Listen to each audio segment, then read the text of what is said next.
என் தமிழ் சொந்தங்களே, இந்த வீடியோவை கொஞ்சம் கேட்டு பாருங்க. ஜெயகாந்தன் அவர்கள் இதற்கு ரொம்ப அழகா ஒரு விடை சொன்னார். ஒரு புத்தகம் எனக்குள்ளே ஒரு பெரிய மாற்றத்தை ஏற்படுத்தியது அப்படின்னு அவர் எழுதுறார்.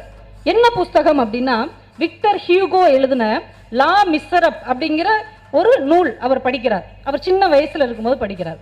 அதுல வர்ற கதை என்னன்னா, ஒரு சிறை கைதி திருடிட்டு ஜெயிலுக்கு போயிட்டு விடுதலையாகி வர்றான்.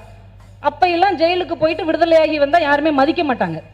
இப்ப எல்லாம் ஜெயிலுக்கு போயிட்டு வந்து அவரை தியாகி ஆக்கிடுறோம், அது வேற விஷயம்.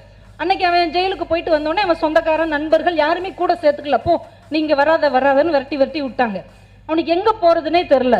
அந்த ஊர்ல இருக்கிற ஒரு பாதிரியார் அவனுக்கு அடைக்கலம் கொடுக்கிறார். பாப்பா நீ என்னோட இரு, உனக்கு நான் சாப்பாடு போடுறேன்னு அவருக்கு சாப்பாடெல்லாம் போட்டு தான் கூட தங்க வச்சுக்கிறார். நைட்டு நேரத்தில் இவன் என்ன பண்றான், அவர் வீட்டில் இருக்கிற அந்த பாதிரியார் வீட்டில் இருக்கிற ஒரு வெள்ளி விளக்க தூக்கிட்டு ஓடி போயிடுறான், திருடிட்டு ஓடிடுறான். போன இடத்துல போலீஸ்ல மாட்டிக்கிட்டான். போலீஸ் அவனை கையோட இழுத்துட்டு பாதிரியார் வீட்டுக்கு வர்றாங்க. பாதிரியார் வீட்டு கதவை தட்டுறாங்க. அவர் கதவை திறந்த உடனே பார்க்கிறார், இந்த திருடன் கையில வெள்ளி விளக்கோட நிக்கிறான். அவர் பார்த்த உடனே சொன்னார், என்ன நண்பரே இன்னொரு விளக்க வச்சுட்டு போயிட்டீங்க, அதை கொடுக்கறது தான் உங்களை தேடிக்கிட்டு இருந்தேன், என்னங்க அப்படின்னு இன்னொன்னு வேமா எடுத்து கொடுத்தார். போலீஸ்காரங்க அப்ப இவர் தான் கொடுத்து விட்டார் போலன்னு அவனை விட்டுட்டு போயிட்டாங்க. அந்த பாதிரியார் ஒரு திருடனை தன்னுடைய நண்பனாக மாற்றிக்கொண்டார். இந்த விஷயம் அவர் மனசுல ஆழமா பதிஞ்சிருச்சு, ஜே.கே. மனசுல. அவர் வளர்ந்து பெரியவராகிறார். அவங்க வீட்டுல நிறைய தென்னை மரம் இருக்குது.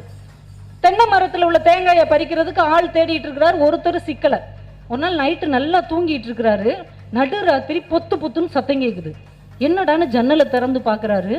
யாரோ ஒரு திருடன் தென்னை மரத்துல ஏறி தேங்காவை பறிச்சு போட்டுட்டு இருக்கிறான், தெரியாம திருடிட்டு இருக்கிறான்.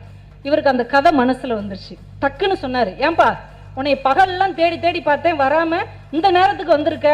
சரி வந்தது வந்துட்ட, எல்லாத்தையும் பறிச்சுட்டு உனக்கு எவ்வளவு தேவையோ எடுத்துட்டு மீதி எங்கேயே போட்டுப்போ அப்படின்ட்டு போய் படுத்துட்டார். காலையில எந்திரிச்சு பாக்குறார், ஒரு மரத்தில் இல்லை, எல்லா மரத்திலும் இருந்த தேங்காய்கள் பத்திரமாக பறிக்கப்பட்டு அந்தந்த மரத்துல கீழேயே குமிக்கப்பட்டு இருந்தது. திரும்ப அவன் வந்து ஜே.கே.வுக்கு நண்பனாக மாறிவிட்டான். ஜே.கே. சொல்லுகிறார், ஒரு புத்தகம் என்ன செய்ய முடியும், ஒரு திருடனை நண்பனாக மாற்ற முடியும். வேண்டாவற்றை வேண்டி நிற்காதே, வேண்டியதை விலகி நிற்காதே.